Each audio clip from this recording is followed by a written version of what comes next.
iniciamos los foros del año 2021 y los comenzamos con nuestro ya tradicional, que es el séptimo foro anual de perspectivas del año. Hace un año, en el foro correspondiente a 2020, dijimos presentarnos que uno tenía que ser muy previsible para hacer predicciones. Era mejor hacer predicciones de lo que ya había pasado, o tener menos riesgo de equivocarse. Y resulta pues que no tenía la menor idea de cuán equivocado estaba en ese momento de anticipar perspectiva, porque bueno, un mes después empezó todo este proceso que hemos vivido y el cual todavía está de la pandemia y una pospandemia que indica que seguimos viviendo. Este foro tiene además un ensayo porque logramos combinar lo presencial con lo virtual. Todos los foros del segundo semestre del pasado lo hicimos en formato virtual con muy buenos resultados, pero hemos querido empezar a combinar un formato y otro. Así que empezar agradeciendo el esfuerzo de los panelistas y el esfuerzo de los organizadores. Particularmente felicitar a Genaro que ha tenido que lidiar con todos los inconvenientes, los imprevistos que han estado ocurriendo a lo largo del proceso.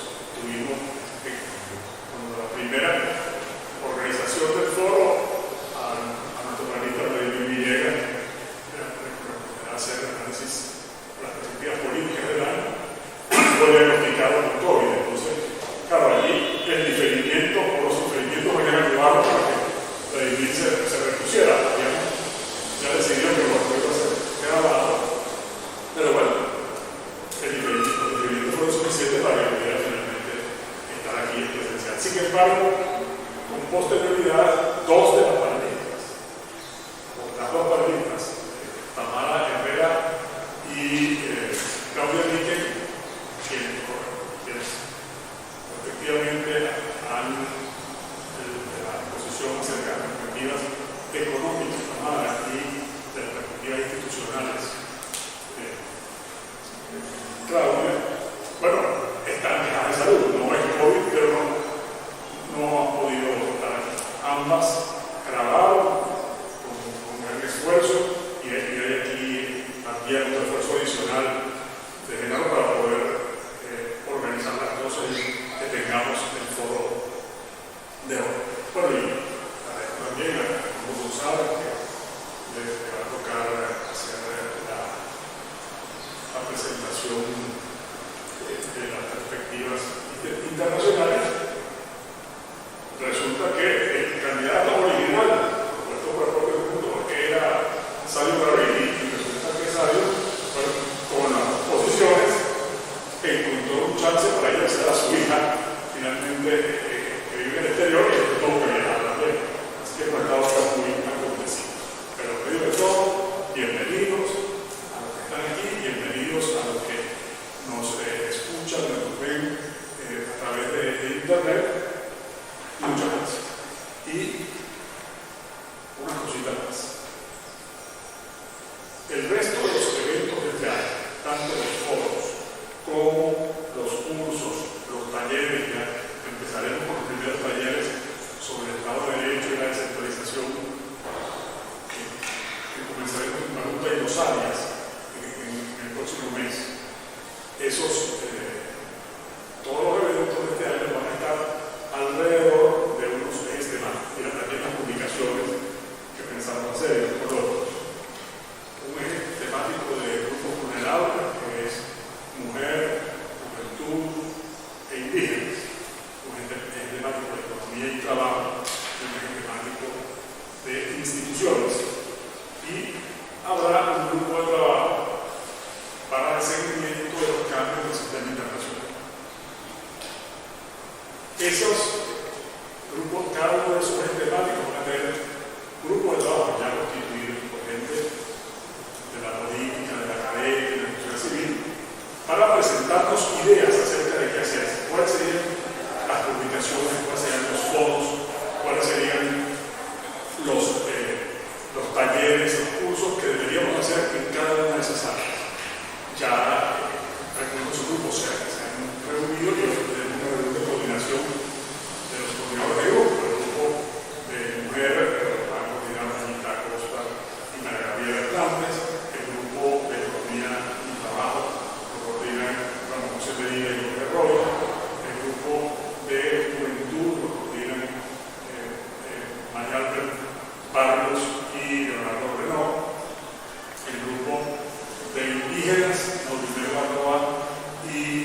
Julio Patiño, y el grupo de trabajo en materia internacional lo coordina Edmundo González y Ángel Medina.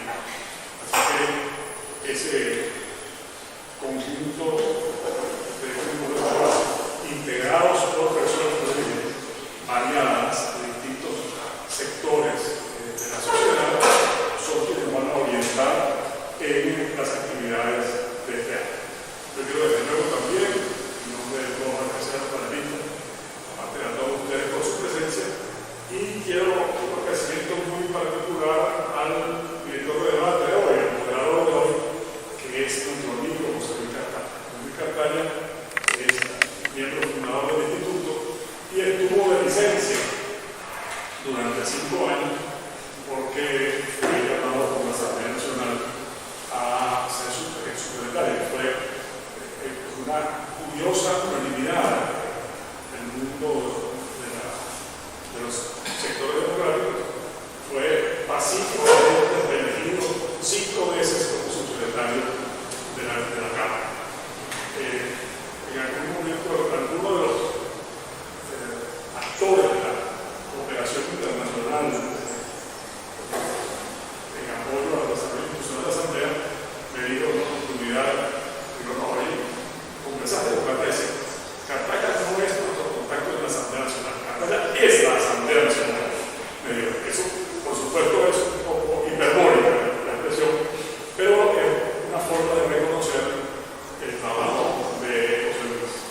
Y en el instituto, que valoramos la institución parlamentaria, valoramos muy especialmente su significado, pues valoramos el aporte, hicimos el sacrificio de prescindir de José Luis y de su María Casal durante el tiempo que la Asamblea lo requirió.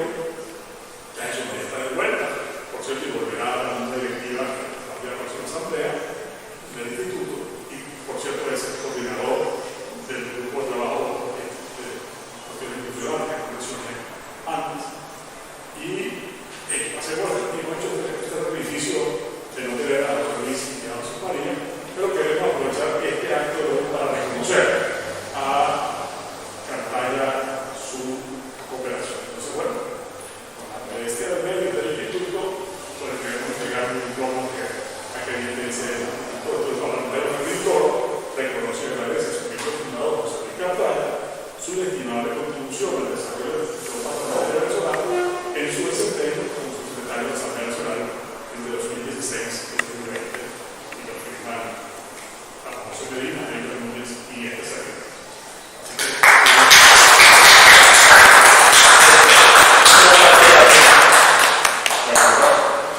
Bueno, y con ustedes, José Luis Cartaya, que es el moderador de este foro.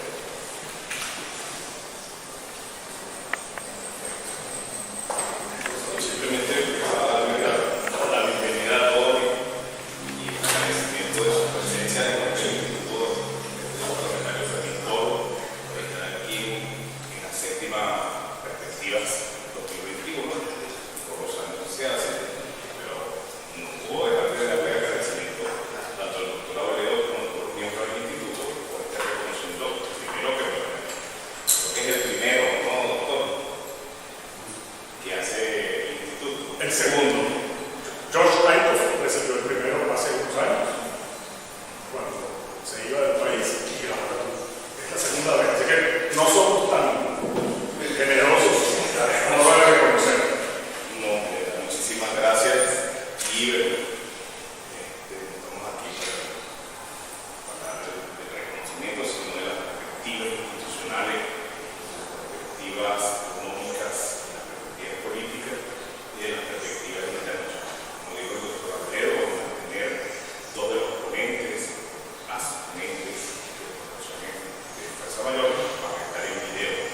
La primera va a ser la profesora Claudia Nicky, nos va a hablar de las perspectivas institucionales, que es abogado, doctora en la Universidad Cali II, profesora tanto de la Universidad Católica de Bello como de la Universidad Central de Venezuela, y es miembro de la Junta Directiva de AVEDA.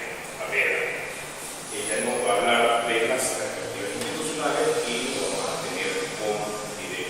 Al final de las 4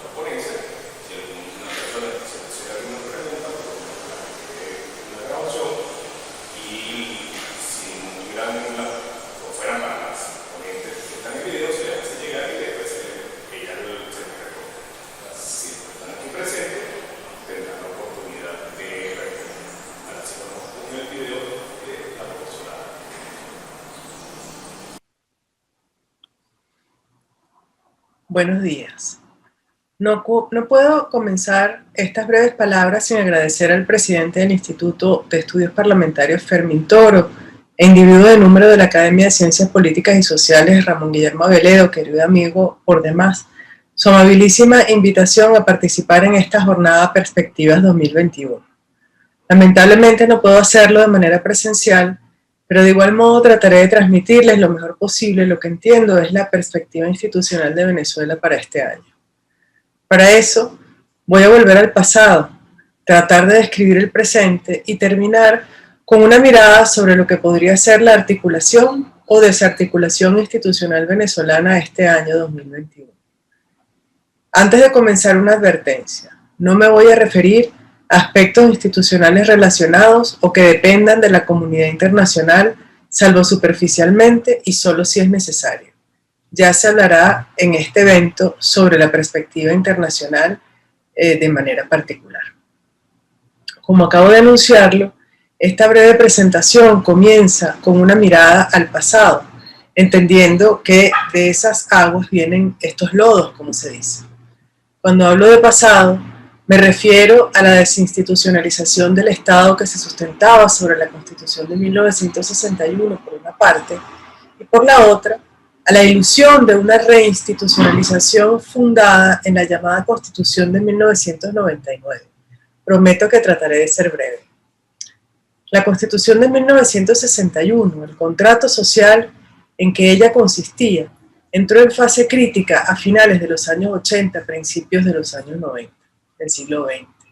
Manifestaciones de esa crisis fueron el Caracazo, evento que acaba de cumplir 32 años, los intentos de golpe de Estado encabezados por lo que hoy llamamos chavismo en 1992, en 1993 el enjuiciamiento y defenestración de Carlos Andrés Pérez como jefe de Estado y la elección de Rafael Caldera como presidente de la República fuera de su partido COPEI, en un evento en el cual el bipartidismo reinante hasta el momento se había quebrado.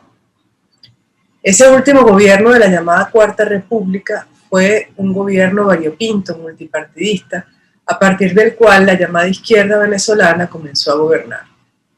Ese quinquenio, marcado entre otras cosas por la crisis financiera de 1994, terminó con la elección de Hugo Chávez como presidente de la República.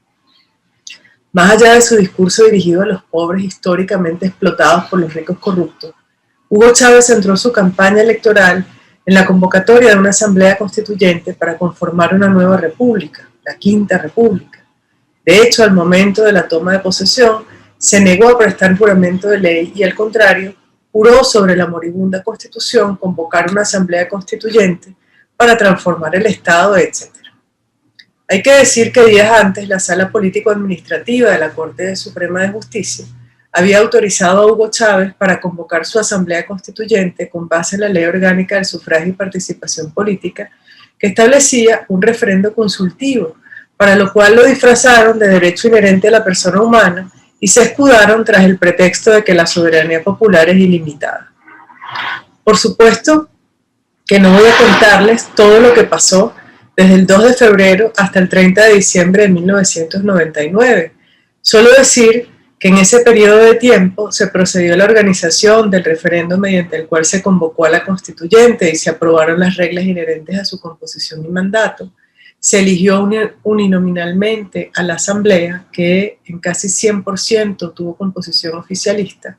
Se intervino al Poder Judicial y se lo sometió a una purga inédita. Se intervino igualmente al Poder Legislativo, electo también a finales de 1998, limitándolo al punto de prácticamente dejarlo sin funciones. Se discutió y aprobó el proyecto de constitución, se sometió a sanción popular la nueva constitución el 15 de diciembre y se la promulgó el 30 de diciembre de 1999. Dos cosas quiero subrayar de ese proceso complejo para mostrar que lo que nosotros llamamos Constitución de 1999, la Constitución de la República Bolivariana de Venezuela, no fue un pacto y además que tampoco ha estado vigente salvo en tanto y en cuanto ha interesado al régimen que se funda en la ilusión que ella representa. Primero, la asamblea estaba lejos de ser representativa de la sociedad venezolana, pues obviamente no era 100% chavista, Y si bien es cierto que la nueva Constitución fue aprobada con aproximadamente el 72% de los votos válidamente emitidos, la abstención estuvo alrededor del 56%, lo que tiene como resultado que esa Constitución, impuesta desde la coalición gobernante, fue aprobada por menos de un tercio de la población electoral. En segundo lugar, quiero subrayar que esa Constitución no estableció un real régimen de transición, es decir, no definió cómo pasaría a ejercerse el poder público una vez entrada en vigor, tomando en cuenta primero que los titulares de los órganos correspondientes habían sido electos o designados con base en otra constitución que definía sus mandatos, y además que se crearon nuevos órganos y se cambió la conformación, modo de designación y competencia de otros. Ese vacío fue fraudulentamente llenado por la Asamblea, cuyo mandato constituyente expiró como consecuencia del referendo del 15 de diciembre, y lo hizo mediante la emisión de un estatuto electoral del poder público y de un régimen de transición del poder público, sobre cuya base, entre otras cosas, sin consultar al pueblo soberano, disolvió al Congreso y lo sustituyó por el llamado Congresillo, cuyos miembros fueron designados por ella de su seno, todos oficialistas. Designó a los magistrados del Tribunal Supremo de Justicia y a los titulares de los órganos del Poder Ciudadano, y lo que más me importa subrayar hoy, a los miembros del Consejo Nacional Electoral, en todos los casos sin cumplir con las disposiciones y requisitos constitucionales e incluso contrariándolos. Quise subrayar lo del Consejo Nacional Electoral porque desde entonces y hasta esta fecha, nunca hemos tenido un Consejo Nacional Electoral electo conforme a la Constitución, sea porque no se cumple el procedimiento, porque los candidatos no cumplen los requisitos, porque los nombra la Sala Constitucional, o porque aunque los nombre la Asamblea Nacional, esta por vía de consecuencia nunca ha sido electa conforme a la Constitución, ni siquiera la de 2015. Si el órgano electoral es ilegítimo, toda elección lo es, al menos jurídicamente. Por lo anterior, desde el 15 de diciembre de 1999, lo aceptemos o no, vivimos bajo un régimen de facto, cuyas reglas se dictan a la medida y en la medida en que son necesarias para el líder y su movimiento. A los hechos me remito. Efectivamente, nada como nuestra situación institucional actual para demostrar lo que acabo de decir. Tenemos un presidente de la República que, emulando a su predecesor, mandó a organizar un proceso electoral a su medida, no solo de manera anticipada y atropellada, sino luego de asegurarse de haber anulado a los más importantes partidos y candidatos de la oposición a través de la Sala Constitucional del Tribunal Supremo de Justicia o de la Contraloría General de la República. Claro que ganó la elección, no solo por lo que acabo de decir, sino porque la oposición se negó a participar en el fraude electoral, aunque sí participó en el fraude de 2013, cuando Nicolás Maduro fue candidato la primera vez, a pesar de una expresa prohibición constitucional en ese sentido, autorizado, por supuesto, por la Sala Constitucional. Para ese momento, y hasta el 5 de enero de este año, teníamos una Asamblea Nacional cuyas 2/3 partes representaban a la oposición al régimen, pero que nunca pudo ejercer sus funciones por su ilegítima intervención, primero por la Sala Electoral y luego por la Sala Constitucional del Tribunal Supremo de Justicia, y claro está, por el simulacro comprobado de Asamblea Constituyente electa en 2017. A partir del 5 de enero de este año, y disculpen las excepciones, tenemos una asamblea casi exclusivamente oficialista, porque la oposición desarticulada y sin partidos fuertes decidió no participar en el nuevo fraude electoral, como lo hizo en 2005. Esa nueva Asamblea Nacional trabaja en equipo con el Ejecutivo y el Judicial, y en este momento está trabajando en dos cosas que afectan o pueden afectar las sedicentes instituciones: el fortalecimiento del Estado comunal y la elección de los nuevos rectores del Consejo Nacional Electoral, recordando que se decidió que quienes organizaron los comicios de diciembre de 2020 tenían un mandato temporalísimo distinto al previsto en la Constitución. Mientras tanto, en la oposición, por una parte, siguen luchando por mantener cierto apoyo internacional en cabeza de los diputados electos en 2015, especialmente de Juan Guaidó y su equipo de trabajo, y por la otra, discuten sobre la posibilidad y medios para participar en las elecciones estadales y municipales que se avecinan. es desde aquí, desde donde debería comenzar a hablar con ustedes sobre la perspectiva de las instituciones para este año 2021. El régimen de facto, que lo es desde finales de 1999, ha sido reconocido internacionalmente como uno alejado del Estado de Derecho, que no opera democráticamente ni en consecuencia ofrece garantías judiciales. Además, se lo ha declarado como un régimen violador de los derechos humanos, algunos de cuyos personeros, incluido el presidente de la República, presuntamente han cometido diversos crímenes de lesa humanidad. De hecho, hiela la sangre leer el informe detallado de la Misión de Determinación de Hechos designada por el Consejo de Derechos Humanos de la ONU en 2020.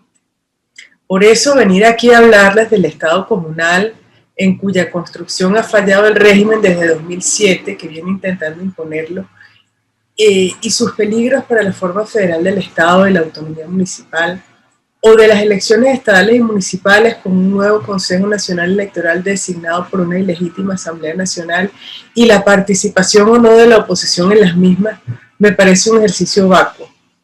Como me parece vacuo discutir si tenemos o no dos presidentes, dos asambleas, dos tribunales supremos, etc. Yo quiero alzar la voz ante la obviedad de que en Venezuela no hay instituciones, al menos no unas que se adecúen a las de un Estado de Derecho, pero sí una emergencia humanitaria compleja y una crisis migratoria de carácter global, para poner el acento en la urgente necesidad de construir la vía de un acuerdo nacional a partir del cual podamos reconstruir las instituciones y formular para nosotros una nueva democracia. Por eso quiero traer a colación una reflexión de Pedro Niken relativa a los casos de El Salvador y Guatemala. Fueron los abusos contra los derechos humanos y contra el derecho internacional humanitario, así como prácticas terroristas, el primer motor de la opinión pública mundial para auspiciar el fin de la guerra y la transformación del estado de cosas imperante en América Central. Fue igualmente la protección a esos derechos el pivote sobre el que se asentó la acción inicial de Naciones Unidas en el caso. En fin, los derechos humanos no estuvieron en juego solo en el preámbulo de los procesos de paz, sino que los permearon profusamente. Son también el eje del modelo de sociedad que surgió de las negociaciones. Fin de la cita. Ante esas constataciones, que además no son únicas para los casos de El Salvador y Guatemala, sino que explican procesos como el de Sudáfrica o la intervención de las Naciones Unidas en los Balcanes o en Ruanda y Burundi, no puede más que esperarse que la sociedad política y la sociedad civil terminen de organizarse, de reconocerse en sus diferencias y especialmente en sus semejanzas, para construir desde adentro las condiciones que permitan organizar el proceso de negociación que antes de una guerra nos permita sellar ese acuerdo nacional. La sociedad civil, esa cosa amorfa y variopinta, muestra varias iniciativas. Una que conozco es la del Foro Cívico, desde la cual varias organizaciones y movimientos se han atrevido a postular candidatos al Consejo Nacional Electoral, sobreponiéndose a la crítica destructiva de quienes creen que solo esta Asamblea Nacional es ilegítima y esperando seriamente, aunque no ingenuamente, poder conquistar algunos de los cargos que se van a elegir. Esas organizaciones han comprendido que el acuerdo tiene que comenzar por alguna parte. No puede ser el Consejo Nacional Electoral. El Consejo Nacional Electoral, que está por elegirse en los términos constitucionales actuales, tendrá a cargo las elecciones estadales y municipales previstas para este año, la organización de un eventual referendo revocatorio presidencial para el año próximo y de las también eventuales elecciones presidenciales consecuentes, de las elecciones presidenciales de 2024 y de las parlamentarias de 2025. En fin, ese Consejo Nacional Electoral podría ser el motor de la transición constitucional, marcada por una ruptura pacífica y democrática que nos conduzca a la construcción de un Estado de Derecho donde los derechos humanos, los civiles y políticos, pero también los económicos, sociales, culturales y ambientales sean el hilo conductor, y donde podamos establecer los mecanismos que nos permitan alcanzar para nosotros y las generaciones que vienen verdad, justicia, reconciliación y paz. Precisamente por la especial importancia del próximo Consejo Nacional Electoral, es que puede y hasta debe pensarse que el régimen no tiene ningún interés o incentivo para cambiar las cosas, como de hecho lo muestra la agenda legislativa desplegada el martes 2 de marzo, desde la cual se intuye que el plan, entre otras cosas, es aumentar la represión y la criminalización de la disidencia. Eso puede ser cierto, pero también es cierto que eso puede cambiar.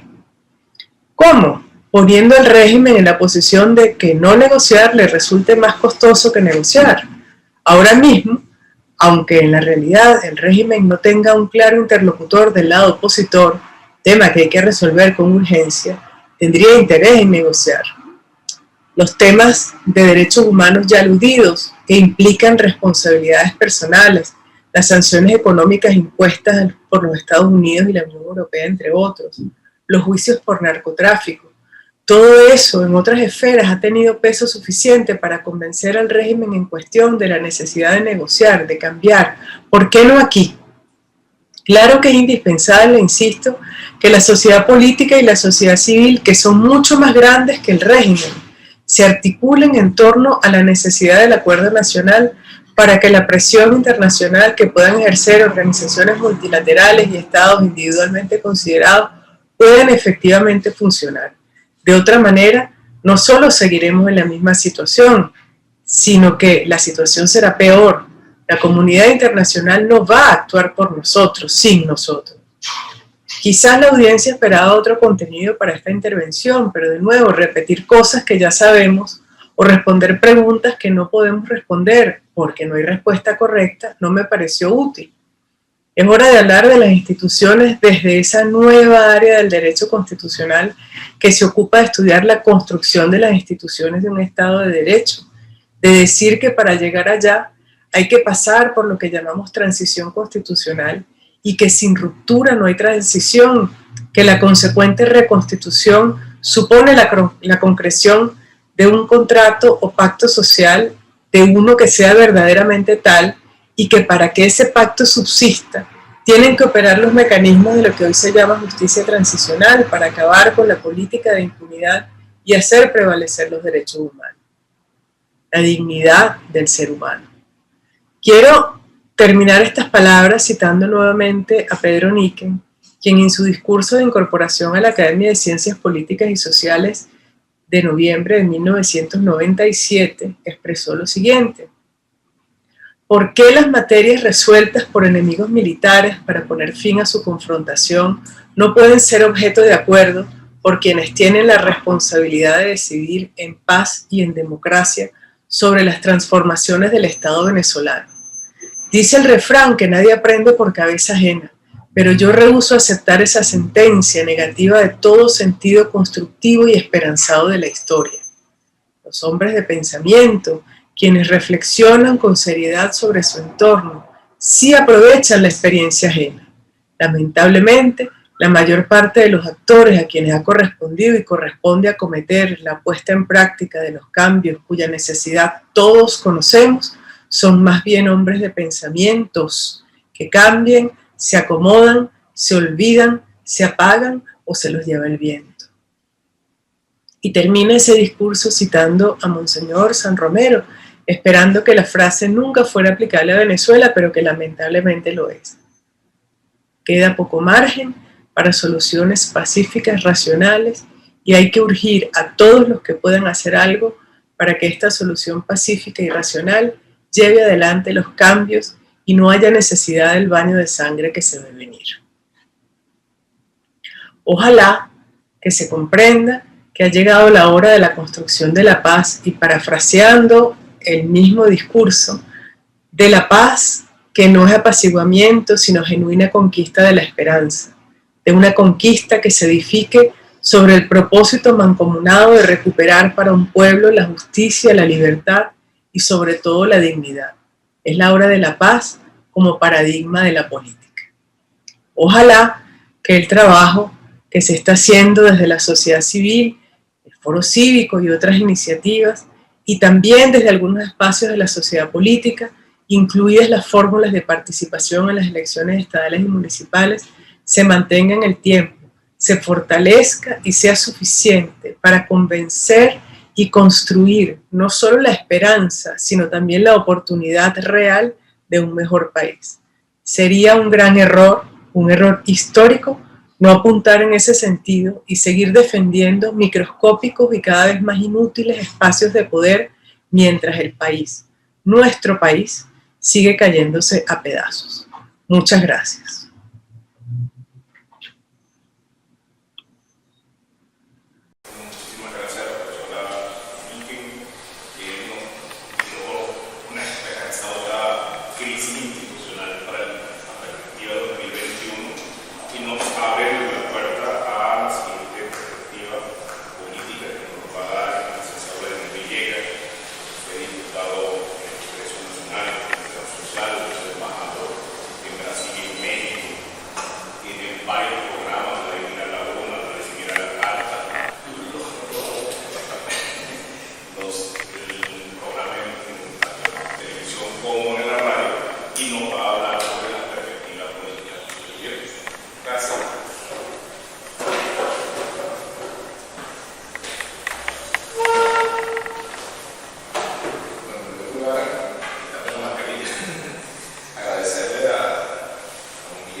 El deseo del chavismo de mantenerse en el poder que el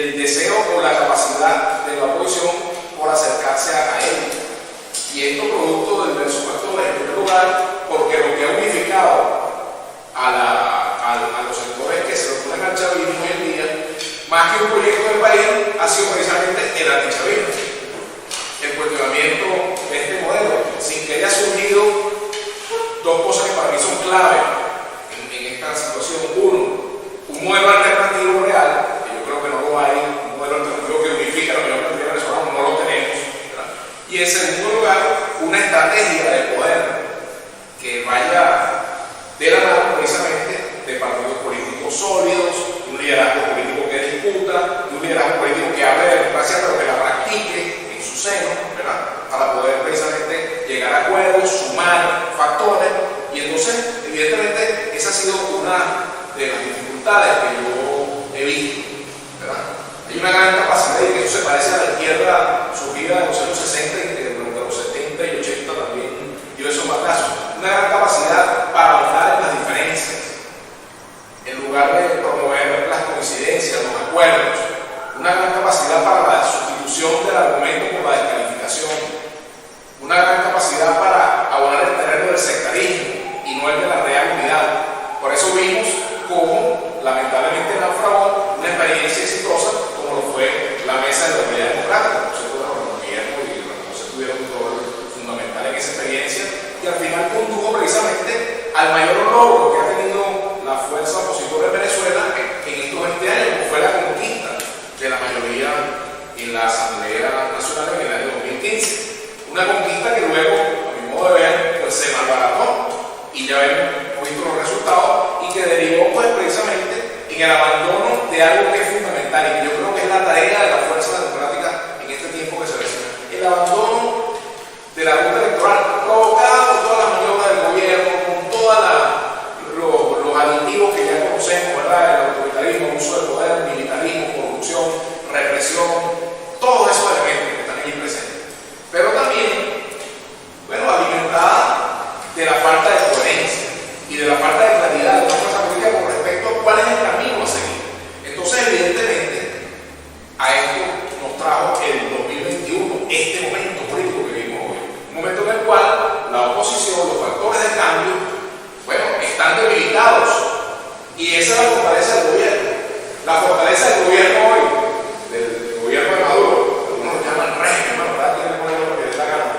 El gobierno autoritario, el chavismo, el gobierno que tenemos hoy en Venezuela, su fortaleza precisamente radica en los errores que ha cometido la oposición, en las debilidades de la oposición, en sus propias contradicciones.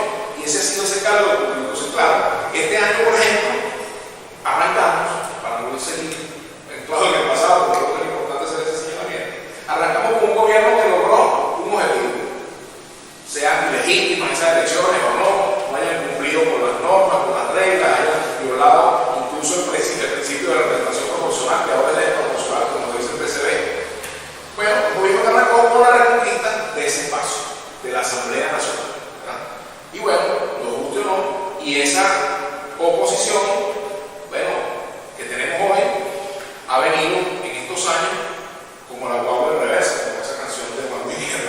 Entonces, bueno, decía pues que la real fortaleza del gobierno es precisamente la debilidad opositora y el abandono que ha hecho la oposición de la ruta electoral. O sea, se abandonó no solamente porque no se participara, sino porque se abandonó conceptualmente la ruta electoral durante mucho tiempo por parte de los actores que tomaban decisiones y que toman decisiones en el colectivo opositor. Y esto evidentemente pues se tradujo en que se le confrontó al gobierno, donde el gobierno es fuerte y se abandonó el terreno de lucha en el cual el gobierno es más temeroso y corre más riesgo, que es el terreno precisamente de la lucha electoral. Y yo me atrevo a decir que si no se produce un viraje drástico en la línea política opositora este año, no veo espacio para un cambio importante en el escenario político actual. O sea, es imposible pensar en un cambio en el escenario político actual si no se produce un cambio táctico y estratégico en la oposición. Y bueno, para mí, la meta actual de la oposición no es la conquista de 10, 15, 20 gobernaciones y 200 alcaldías. Por supuesto que ese es un deseo que quizás todos podemos tener y es válido, pero no es un problema de deseo, es un problema de realidad. Para mí, la verdadera conquista de la oposición este año sería la reconstrucción de la ruta electoral, la reconquista de la ruta electoral, convencerse a sí misma de que esa es la vía, ¿verdad? Y que en lugar de estar hablando de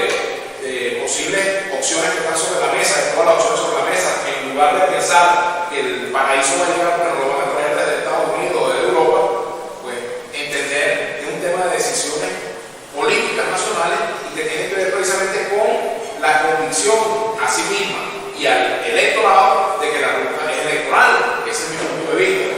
Entonces, claro, si vamos a sacar cuenta de los éxitos de la oposición este año por las alcaldías o gobernaciones, quizás eso se va a traducir en una frustración. Pero si, por ejemplo, se da un viraje y se entiende que el camino no es corto, sino que es un camino largo, tortuoso, como decía la canción, un largo y tortuoso camino, si nos convencemos eso y se explica efectivamente eso al país, evidentemente pues el desenlace podrá ser otro, porque ciertamente hay un deseo de cambio, una esperanza, pero además, bueno, también matizada de mucha frustración, de mucho desengaño, producto precisamente del pasado.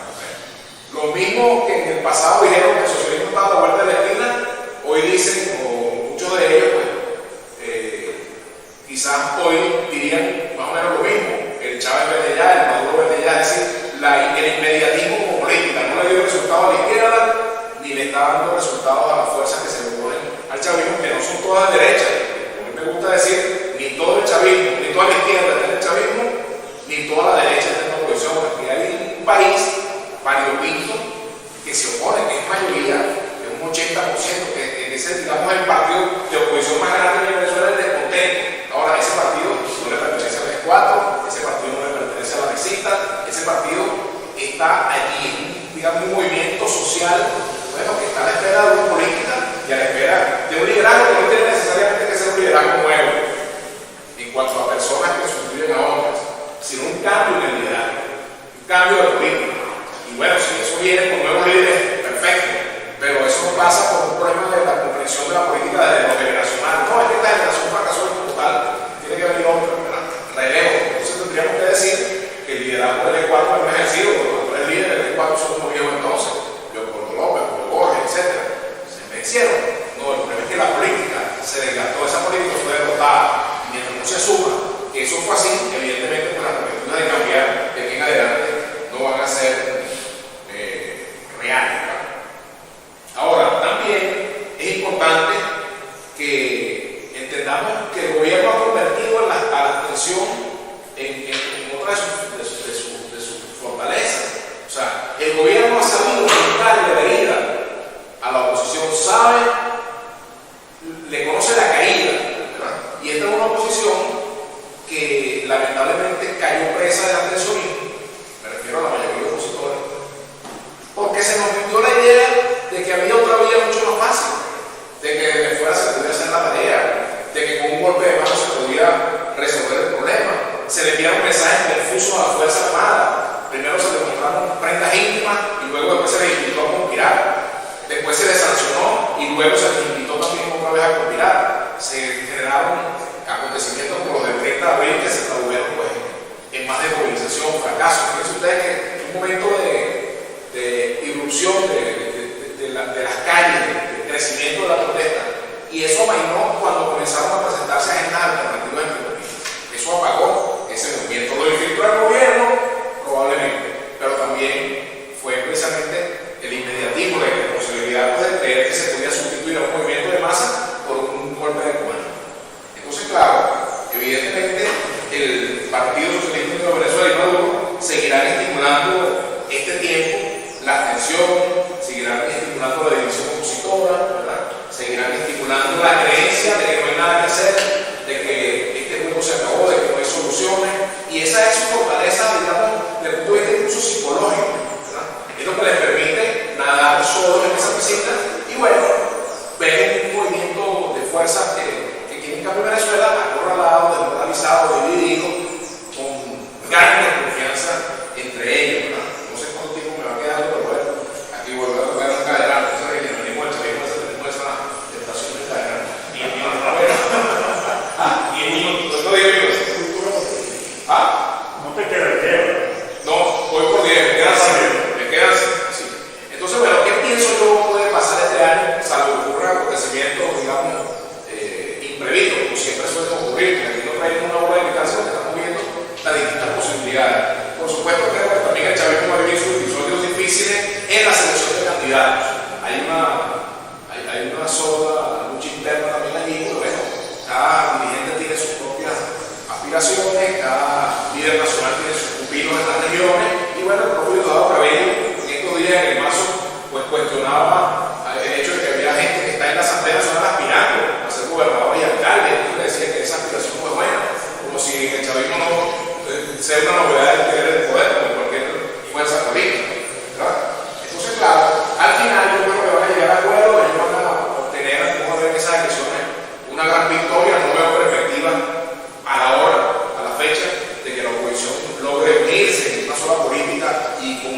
solo candidato en cada una de las alcaldías y en cada una de las gobernaciones, porque ese era otro problema. Fíjense ustedes cómo está la división de la oposición. Por un lado, los que no creen en la participación electoral bajo ninguna circunstancia. Por otro lado, los que creen en la participación electoral si me dan condiciones, si la dictadura, entre comillas, como dicen algunos, yo creo que no puede autoritar a alguien de poner el nombre que quiera, ¿verdad? Si la dictadura da condiciones, ¿quién dijo que la dictadura da condiciones? Entonces, claro, pero a la vez están los que participan y algunos participan sin tener un claro discurso opositor y eso confunde evidentemente el electorado e inhibe a muchos electores a participar porque dicen, bueno, mira, esta gente no me parece eso. Y entonces, bueno, yo mismo se lo he dicho a uno de mis amigos, yo mismo que voté, ¿verdad? Y voy a votar cada vez que sea necesario hacerlo, yo no tengo dudas con eso, pero sí me gustaría que la oposición que participe pues tenga un perfil realmente opositor, en eso no tengo ninguna duda. Entonces, por lo pronto, yo me voy a asesorar porque además tampoco ellos tuvieron capacidad de entenderse, fueron divididos también. Entonces, bueno, creo que vamos a ver un reacomodo quizás en algunos sectores del chavismo, pero básicamente ellos van a evitar el choque de trenes internos, porque no tienen su propia realidad, porque eso obliga a la situación nacional e internacional, las sanciones, perdón, la propia necesidad de conservar el poder, la falta de garantías para una transición del poder que les permita a ellos, por ejemplo, la sobrevivencia política, la no persecución, todos esos temores están allí porque además la oferta que se le ha hecho no está a la dueña, ¿no? Entonces, claro, yo creo que el chavismo ha sido y es ducho que evitar este choque de trenes y bueno, van a resolver al detalle esa diferencia. No sale uno que otro disidente, pero sin ningún peso, como está pasando ahora, el PSB, por esta fuerza que hacen algo de ruido, pero no mucho más. En el caso de la oposición vinculada a la llamada mesita, buscará acuerdos para ir a las regionales, ¿verdad?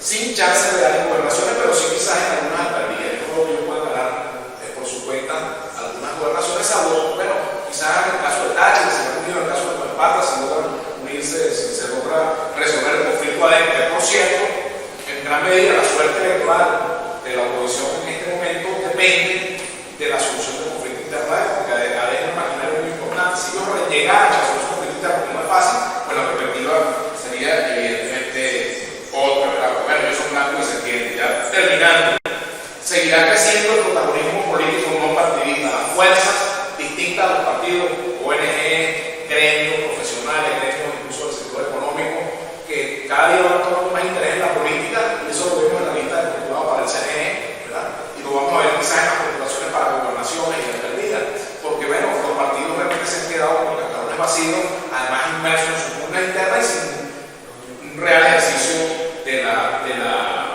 democracia interna. Además, no creo que el oxígeno del exterior logre reanimar o ayudar a reanimar el liderazgo de Juan Guaidó y de los que representan el 4 hoy en día. Esa política está derrotada. Ellos pueden reanimar ese liderazgo en la medida en que rectifiquen, que cambien de política. Y bueno, la represión, pienso yo que seguirá siendo una carta que el gobierno nos hará señalamientos y el gobierno sigue en el centro del ring, es decir, dominando las acciones y seguirá así, a menos que se produzca ese viraje político que tanta gente espera, pero que poco ve realizado. Yo lo voy a dejar hasta aquí y bueno, por supuesto es muy difícil hacer pronósticos, pero creo que esa es la perspectiva de este año en lo político. Ya en el ámbito social, por supuesto que puede haber desencadenantes, porque bueno, la situación de hambre es innegable, el costo de la vida cada vez más insoportable para mayores sectores, el empobrecimiento de la población, la clase media arruinada, los sectores populares en una situación de mengua dependiendo cada vez más de los programas sociales del gobierno, el manejo político del CLAP, de la salud, de todos los programas sociales, pues presenta un caldo de cultivo en el cual el chavismo ha sabido nada, pero evidentemente, pues, como diría Rubén Blades, la vida te da sorpresa. Entonces, en materia social, lo más seguro es que sabe. Lo dejo de aquí, le agradezco mucho que me llegue.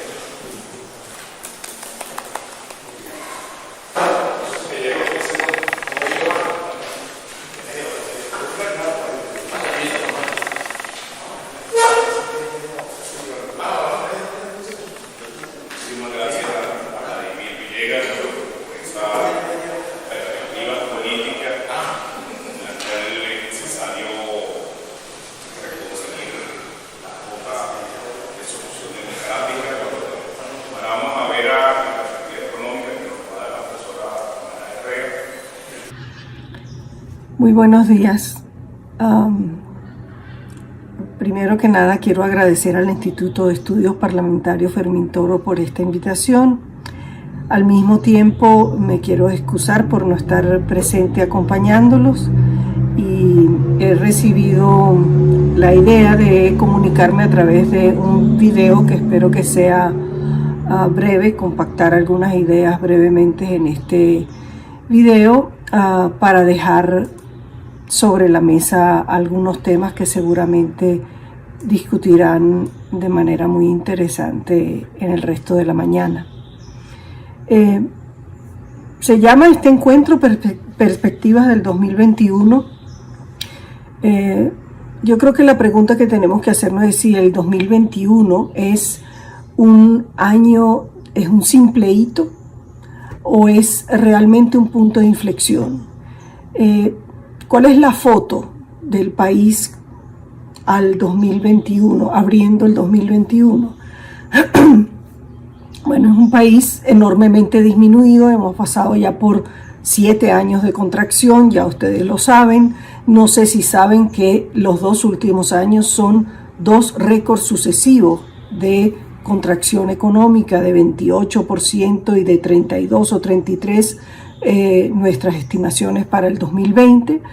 Entonces es un país disminuido prácticamente en todas las proporciones, en todas las dimensiones de medición económica, salvo el de la inflación.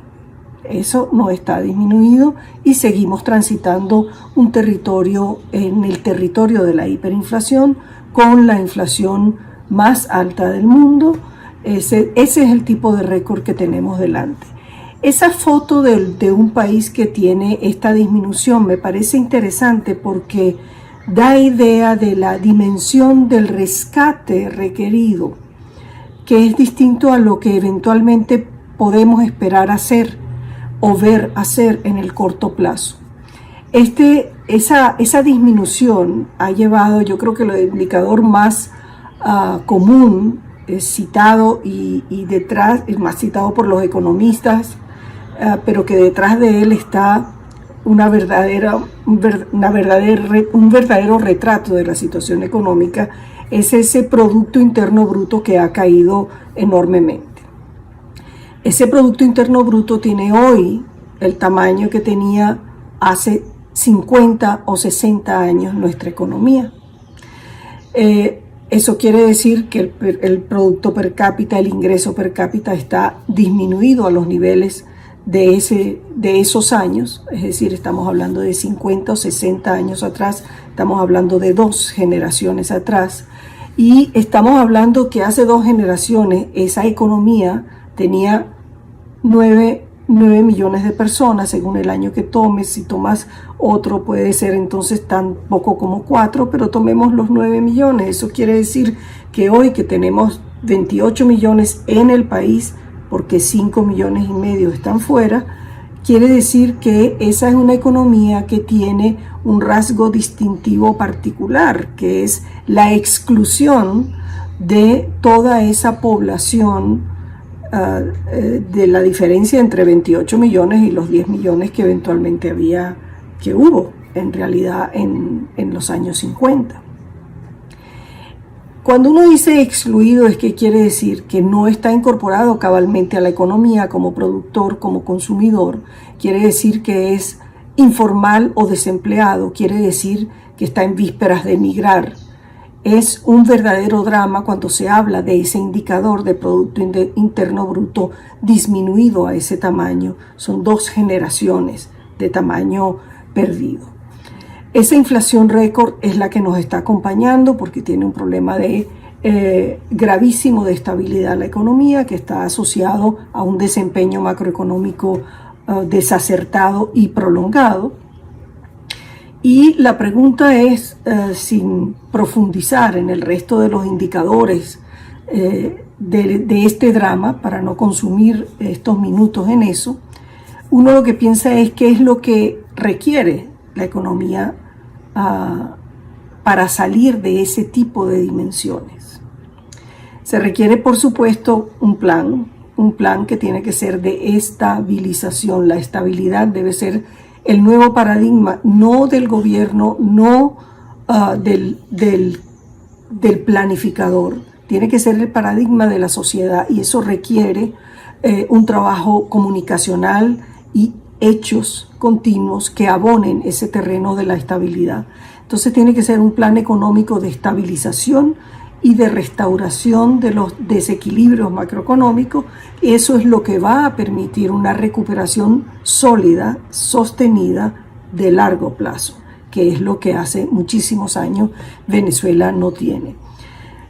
Tú puedes tener un buen plan, y hay excelentes planes.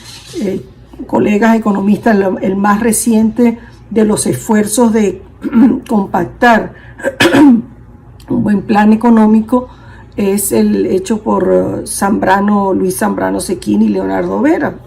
Es un sensatísimo programa, además adaptado a la realidad nacional, con un requisito fundamental que está muy claramente puesto en marcha, que es arrancar en una transición que requiere un acuerdo político. Dejando de lado que no tenemos ese hecho, tenemos otros requisitos. Supongamos que tenemos el plan, y el requisito más importante obviamente es el de lograr las inversiones necesarias.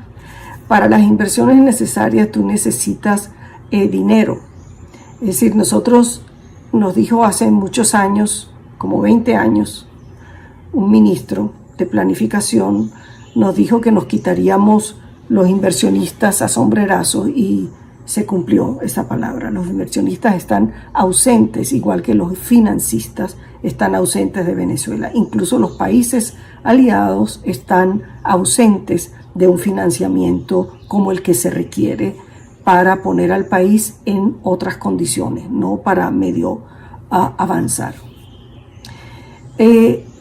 Buscar dinero quiere decir activos que no tienes, porque ya está despauperado. Eso hace mucho tiempo que no se tiene acceso a los mercados internacionales. En el contexto actual se dice que las sanciones lo inhiben, efectivamente lo inhiben, pero si no las tuvieras tienes otros requisitos que cumplir para tener acceso a los mercados financieros internacionales. Tienes que tener acceso a los organismos multilaterales, y eso tiene el requisito a su vez de presentar una cantidad de cosas de manera coherente y rescatar relaciones destruidas, como la que se ha destruido con el Fondo Monetario Internacional, a pesar de que somos afortunadamente todavía miembros desde su fundación, y es el organismo que en realidad tiene el músculo financiero de las dimensiones necesarias para acometer programas que califiquen como programas de rescate.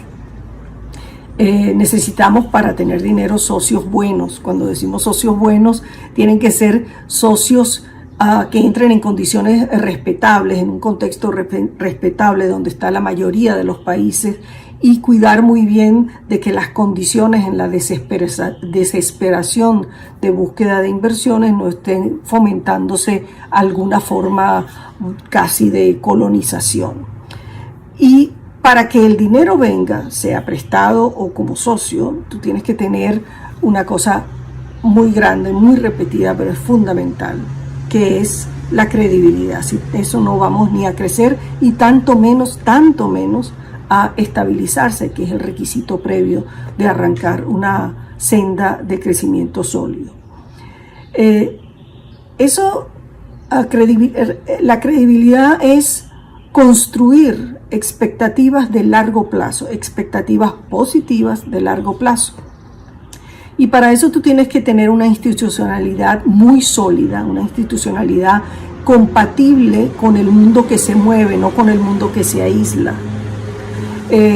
Eso significa seguramente estar hablando de contextos no autocráticos, no autoritarios y más democráticos, de convención aceptada en la mayoría de los países donde está el músculo financiero dispuesto a entrar en un país que todavía tiene, sin la menor duda, un potencial de recuperación importante.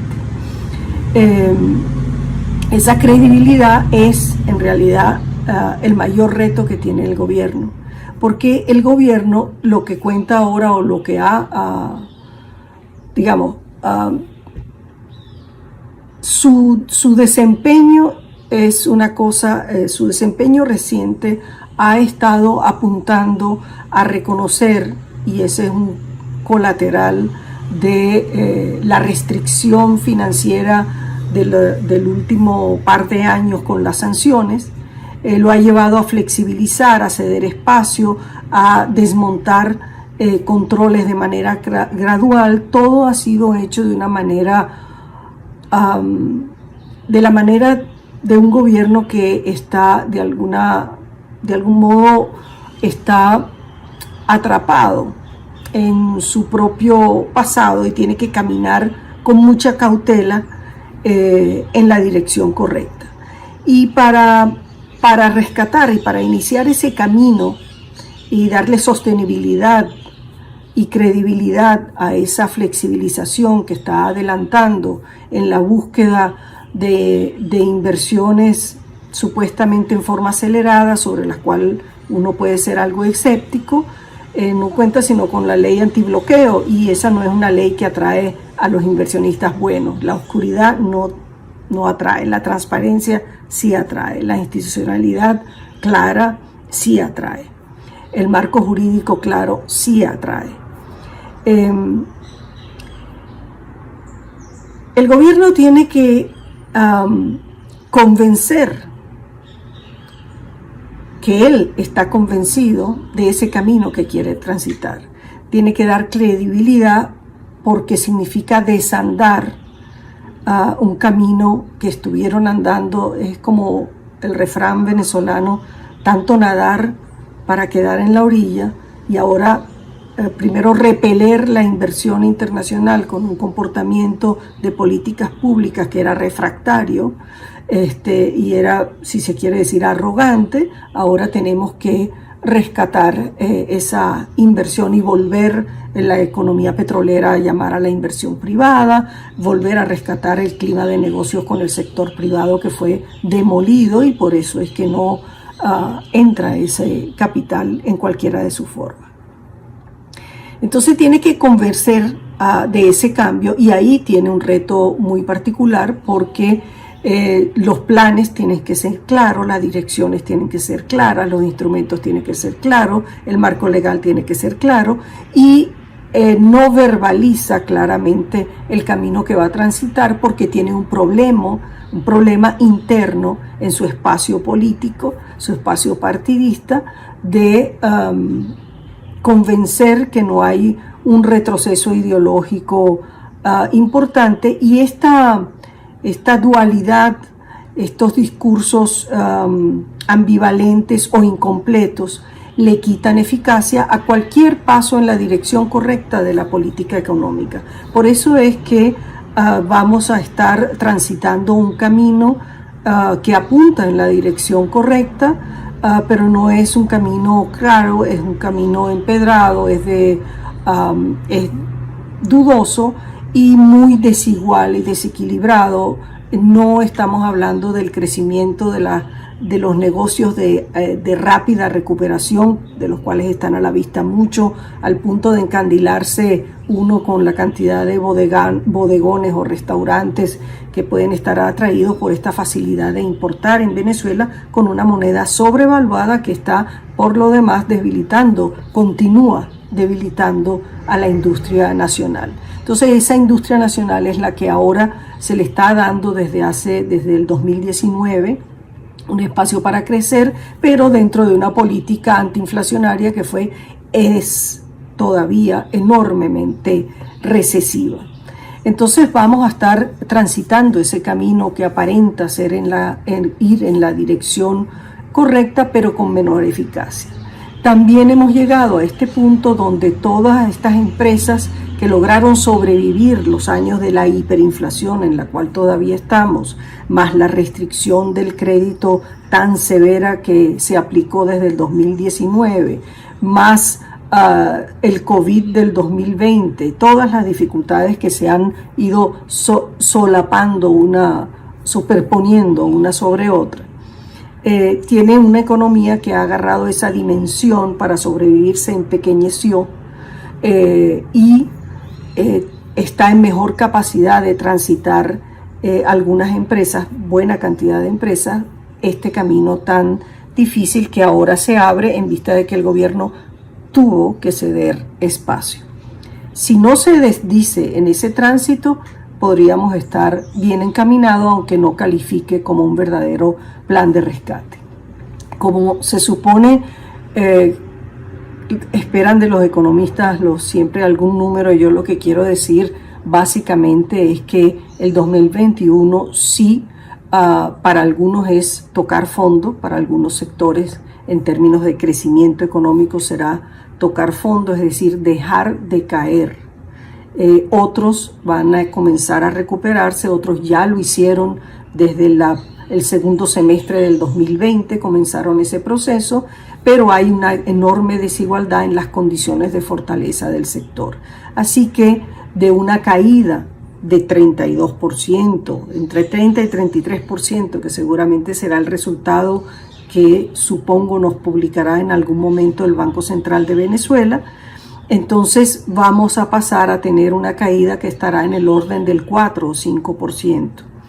Eso es un cambio importante y dentro de ese menos 4% del Producto Interno Bruto hay sectores comerciales que van a dar resultados positivos, o sea que van a estar en el lado azul, digamos así, de los resultados.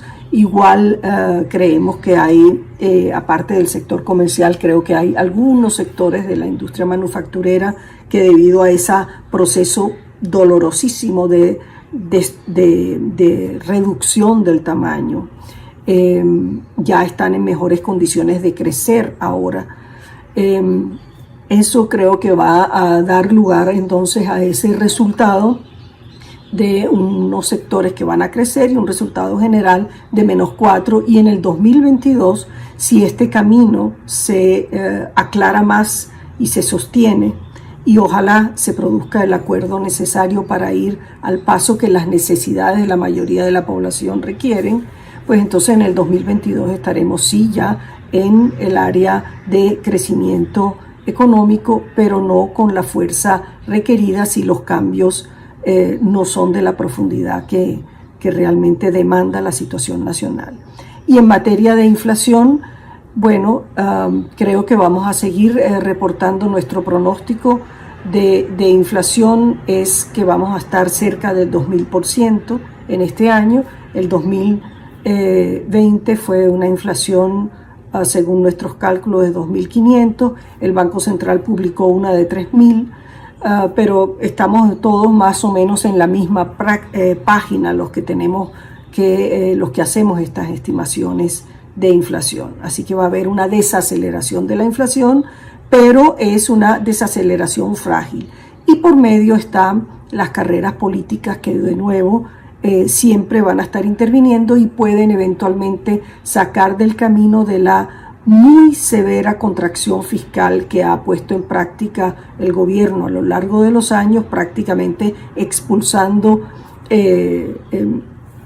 todo su estrato laboral, por así decir, una reducción de 4,2 millones de personas que habían empleadas en el sector público en el 2018, ahora hay poco más de 2,5 millones.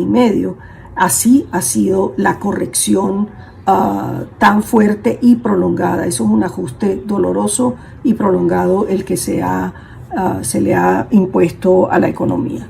Así que vamos a tener un mejor año y creo que son caminos interesantes, y para no desperdiciar oportunidades de reconstrucción hay que mantenerse, hay que crecer y hay que enfocarse en avanzar y no desesperanzar en que seremos capaces de convocar a un país a construir ese camino y hacer el cambio político que requiere instrumentar un plan mucho mejor que estas cifras tímidas que apenas inician el periodo de recuperación. Muchísimas gracias a ustedes por esta invitación. A la fase final de la perspectiva 2021. Van a pasar un papelito por si tienen alguna pregunta, algún comentario, a hacérselo a los panelistas. Ahora nos va a dar el embajador Mundo González Ortúzar, a perspectivas internacionales, el director de Política Internacional de la ONU, el director general de la Cancillería, el embajador de Venezuela en Argelia y en Argentina, y él va a hablar de las perspectivas internacionales. Antes de darle la palabra al embajador del mundo, es necesario darle las gracias también a la Universidad Católica de Marbella y a la Fundación Juan Adenauer por el apoyo que le da al Instituto Fermín Toro como para la realización de estos foros y en especial de la perspectiva 2021. Embajador.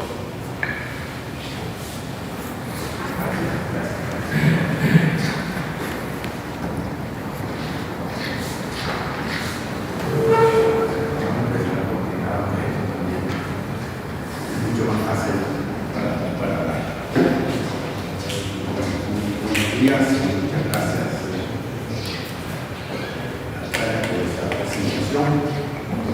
Yo voy a abordar el tema de la escena internacional para el año 2021 y comenzamos una nueva década en la política internacional con un escenario incierto, con serias amenazas a la paz y la estabilidad mundial.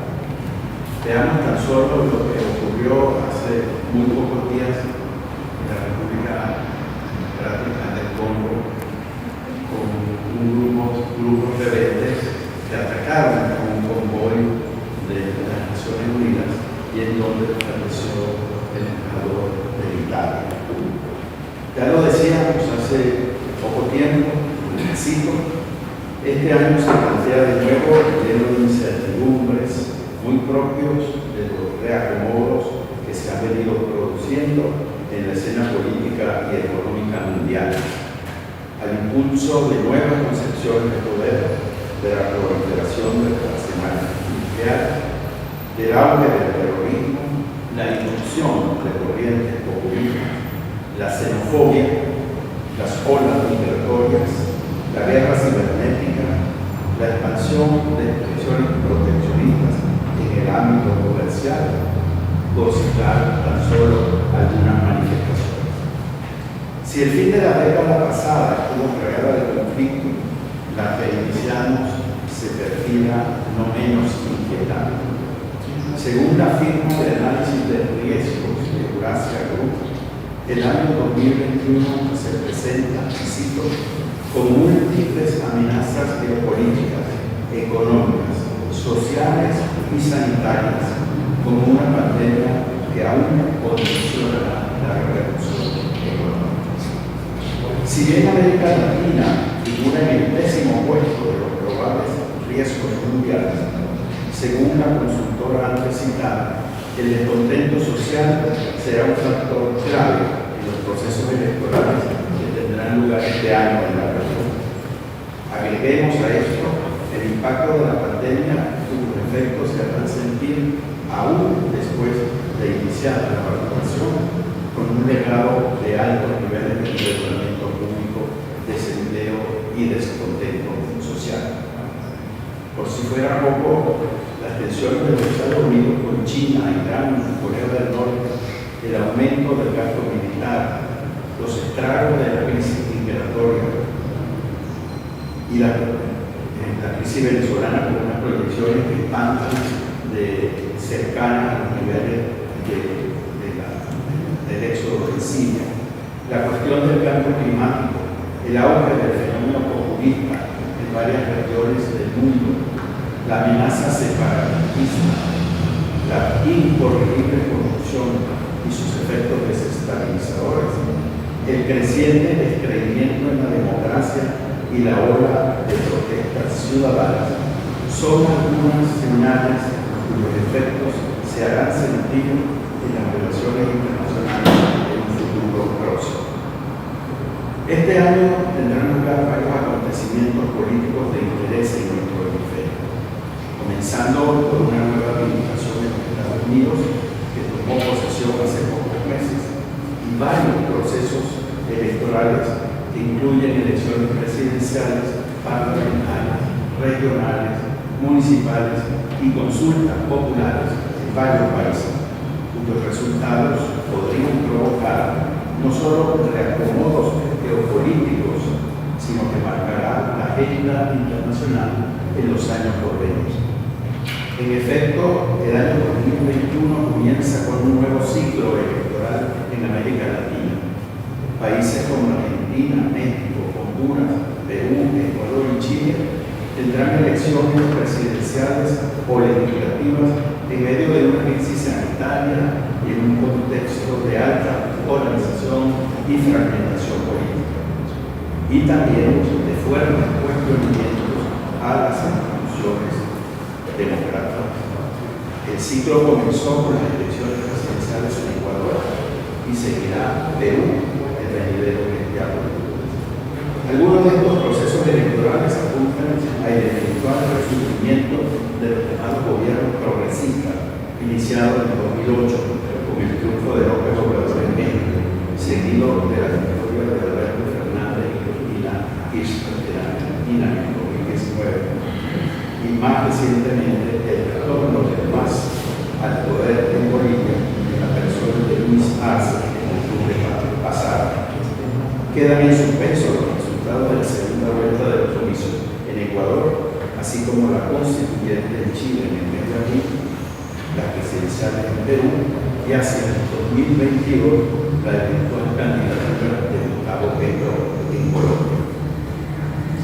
En cuanto a la economía, según apunta el informe Perspectivas Económicas Mundiales del Banco Mundial, se espera que la actividad económica regional crezca un 3.7% a medida que se flexibilicen las iniciativas para mitigar la pandemia, se distribuyan vacunas, se estabilicen los precios de los principales productos básicos y mejoren las condiciones externas.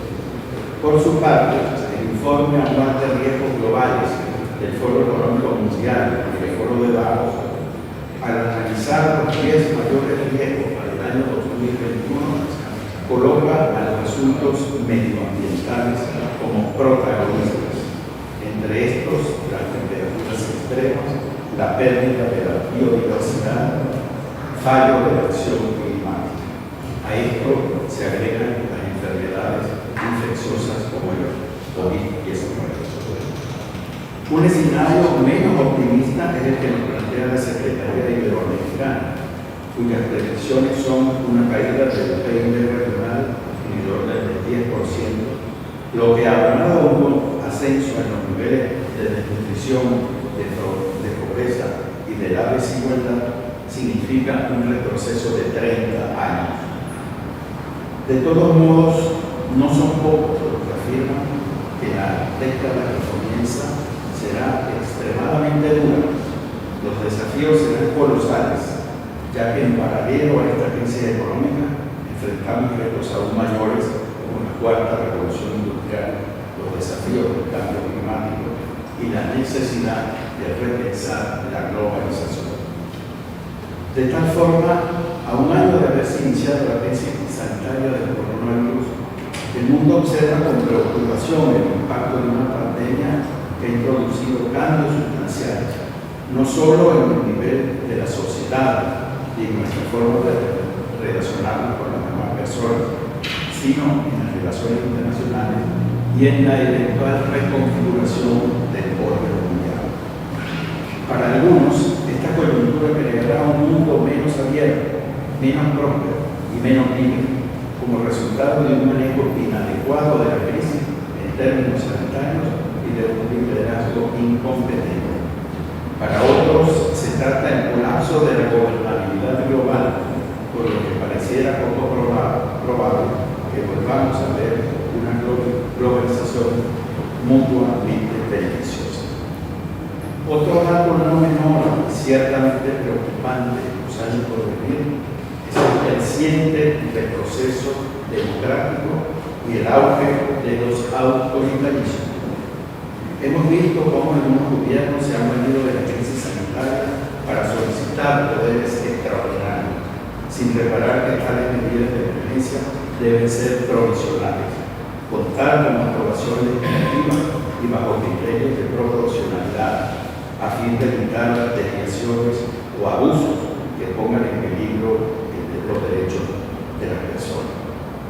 Lo cierto es que tal situación no debe servir de excusa para debilitar el Estado de Derecho, para violar los derechos humanos, restringir indebidamente la libertad de expresión, atacar a la oposición y cerrar o reducir los espacios de la sociedad civil, como bien lo apunta el analista chileno Sergio Guitart en un reciente documento.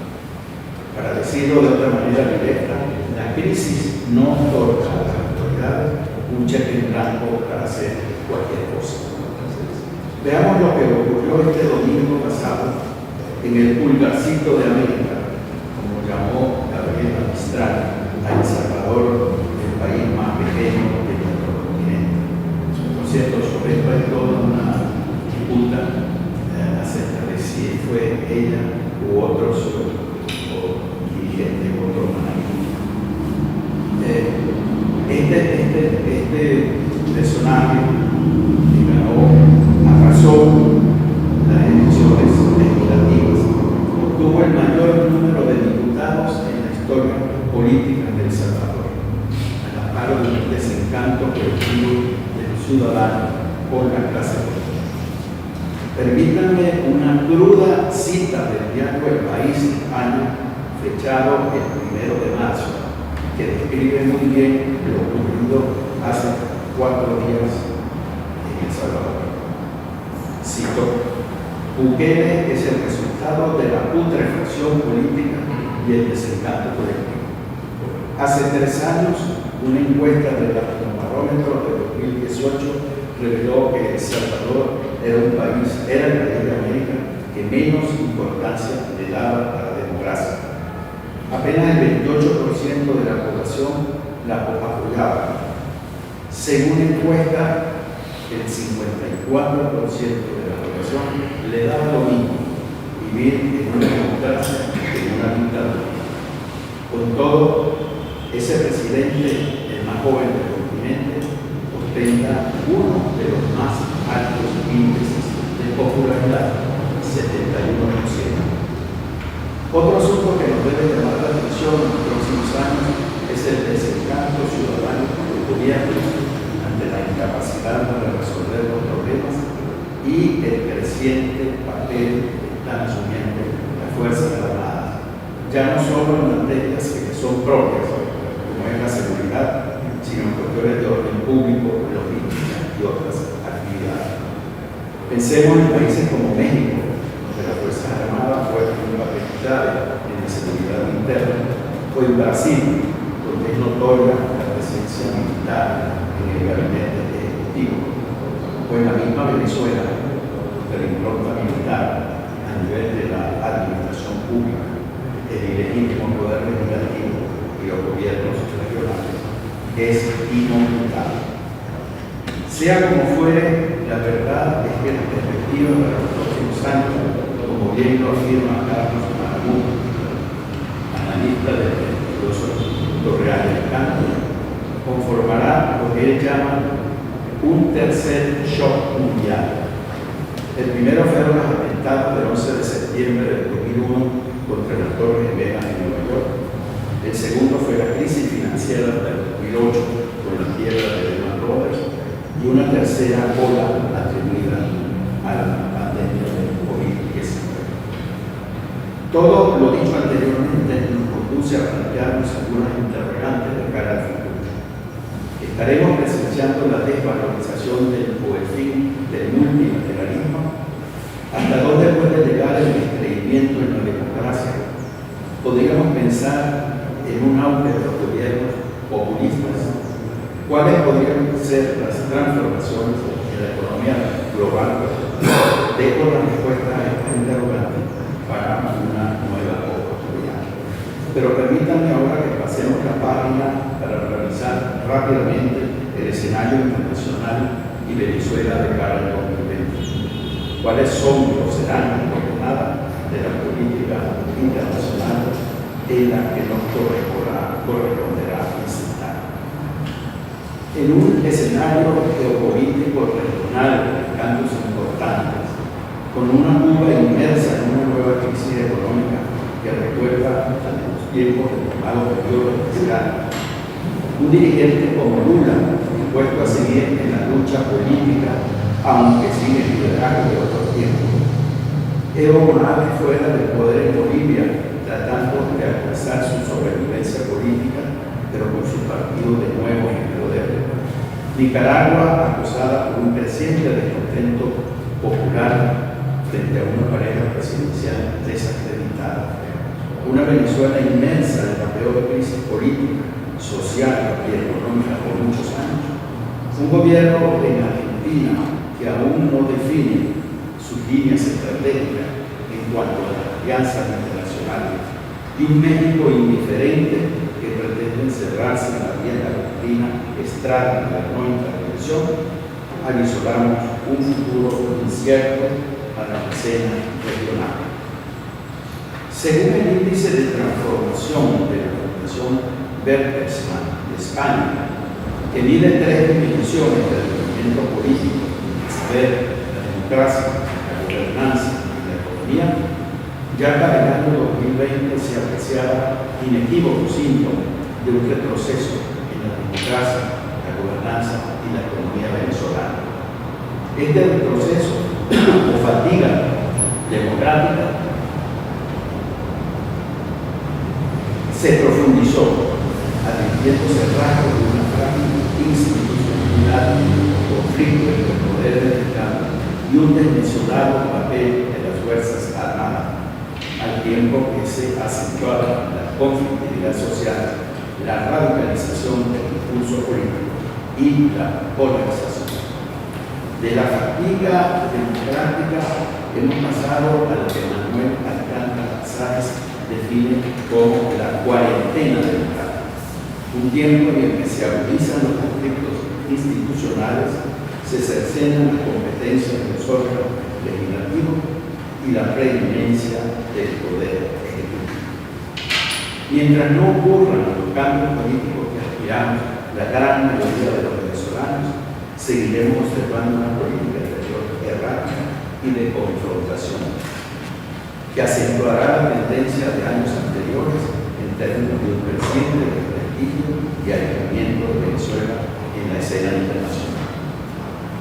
Una actuación que continuará presentando ante el mundo como un país que respeta las normas y principios de la sociedad democrática, que se aleja del legítimo ejercicio democrático del poder y que quebranta los valores y principios fundamentales de una sociedad democrática.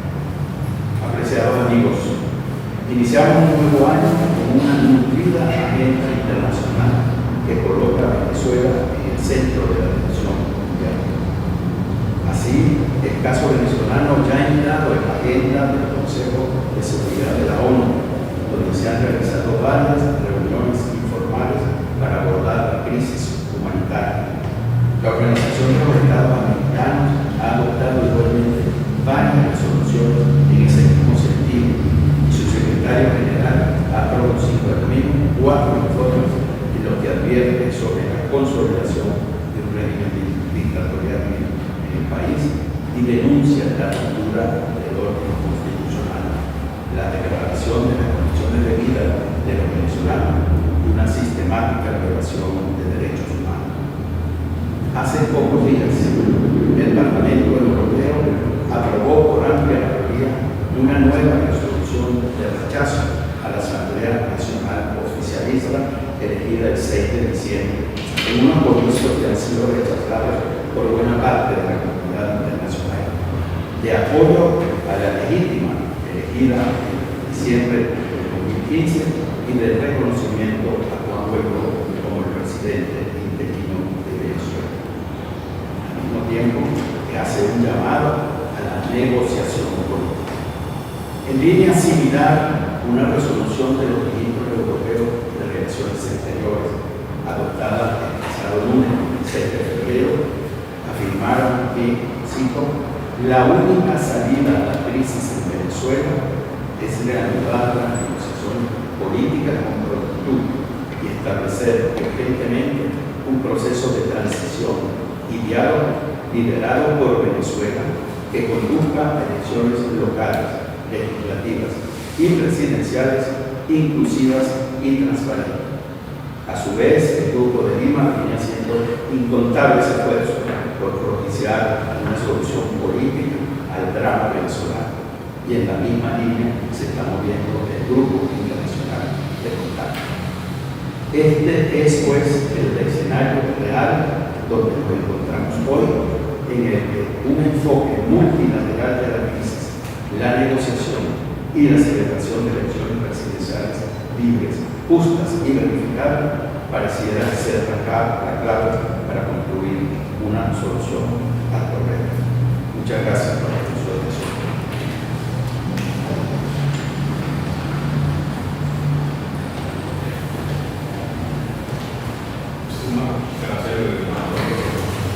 Mundo, vamos a pasar al proceso de preguntas puestas. Ha recibido dos para pedir la pregunta que hemos tenido. Tiene el derecho a de aquí puede ser, ¿o prefiere desde aquí? Sí. Bueno, perfecto. Hay dos preguntas. Una dice lo siguiente: ¿cómo asimilar los venezolanos la legitimidad y legalidad del sistema político si al menos en el régimen chavista ha sido de facto de inicio? Cuando falleció Chávez, el proceso se manejó sin transparencia, porque según la narrativa política de Maduro, solo es ilegítimo. Según la narrativa política de Maduro, solo es ilegítimo desde 2019. Factores que influyen la legitimidad del sistema chavista. Bueno, esta es una discusión que a lo mejor nunca va a acabar. Chávez ganó unas elecciones, convocó un proceso constituyente en el cual también se bautizó, se planteó el objetivo de la llamada refundación de la República. Nació una nueva constitución con todos sus bemoles, pero fíjense ustedes lo que han sido las cosas. Esa constitución no fue apoyada por las fuerzas opositoras, pero en el año 2007, cuando Chávez pretendió cambiarla, esa constitución se convirtió en la bandera de lucha de las fuerzas opositoras. Salieron a defenderlas y derrotaron la tentativa de Chávez de querer cambiar la constitución. Es decir, ese proyecto de constitución a partir de allí tomó una fuerza, a mi modo de ver, importante, porque bueno, el chavismo seguía defendiéndola a pesar de la derrota que hubo en el proceso de reforma, y que después Chávez, con todas las porqueretas que llevó, pues impuso a la larga su objetivo político. Pero también entonces la oposición se encontró con los valores democráticos contenidos en ella. Entonces, claro, yo no estoy necesariamente de acuerdo con la idea de que el gobierno de Chávez fue de facto desde el inicio, porque nació un proceso electoral, bueno, incluso un proceso electoral que tuvo su antecedente en el hecho de que las fuerzas políticas del llamado bipartidismo pues se pusieron de acuerdo incluso para adelantar las elecciones de gobernadores, con la idea precisamente de tratar de quitarle fuelle a ese fenómeno. Bueno, sin embargo, y eso ganó la elección ahora. Y aquí dice, según la narrativa política, Maduro solo es ilegítimo desde el 2019. Bueno, fíjense, aquí hubo denuncias de fraude en distintos momentos que nunca se concretaron. Por ejemplo, aquí se dijo que con la elección de Rosales supuestamente hubo un fraude de un conocido dirigente político que dijo que presentar la pregunta, la presentó. En el caso de la elección de Capriles, la elección que compitió Maduro con Capriles, también se hicieron denuncias similares de supuesta práctica fraudulenta, ¿no? Que apoyamos a Capriles, pues voté por Capriles en las dos oportunidades. Y tampoco se presentaron, porque incluso hubo un fenómeno que es que el propio movimiento minero en torno a Capriles no tuvo la capacidad de tener presencia en todas las mesas. Por lo tanto, pues no se completó la documentación para demostrar que hubo ese fraude. Ahora, por supuesto que hemos dicho que hay un proceso de disolución institucional y eso describe lo que estamos viviendo en Venezuela. Aquí, por ejemplo, procesar denuncias de fraude como las que hizo Henry Falcón no fueron posibles porque este sea un plano de cabida, ¿verdad? La Asamblea Nacional del 2015 quedó atada de manos por todas las maniobras que se hicieron con el desconocimiento de la mayoría de las terceras partes, de los diputados de Amazonas, pero también se dejó claro en la Asamblea que, palabra más, palabra menos, en 6 meses se iba a salir de Maduro. No se podía esperar entonces que el chavismo tuviera como respuesta un juego en el cual las formalidades democráticas iban quedando de lado cada vez más. Porque si el costo de salida del chavismo del poder sube en cuanto a persecuciones, en cuanto a consecuencias de ilegalización, etc., pues evidentemente la tendencia a no reconocer resultados en elecciones que pierdan, la tendencia a colocar protectores, la tendencia a aferrarse al poder y preferir morir al poder que salir del poder, pues se va a acentuar. Entonces, bueno, ¿qué factores influyen en la legitimidad del sistema chavista?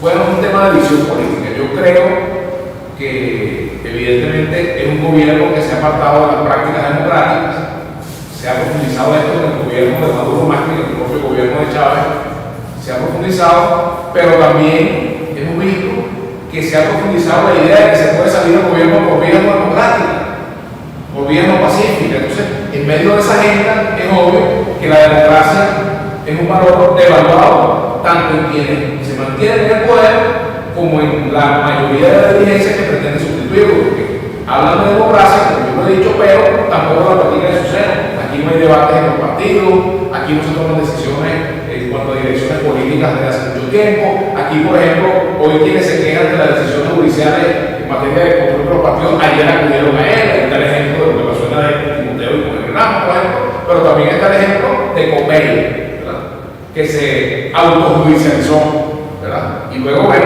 dejaron que el gobierno metiera las manos en ese conflicto y no ha salido de él. Y bueno, cada día sube un Copey a la conveniencia, a la medida del gobierno.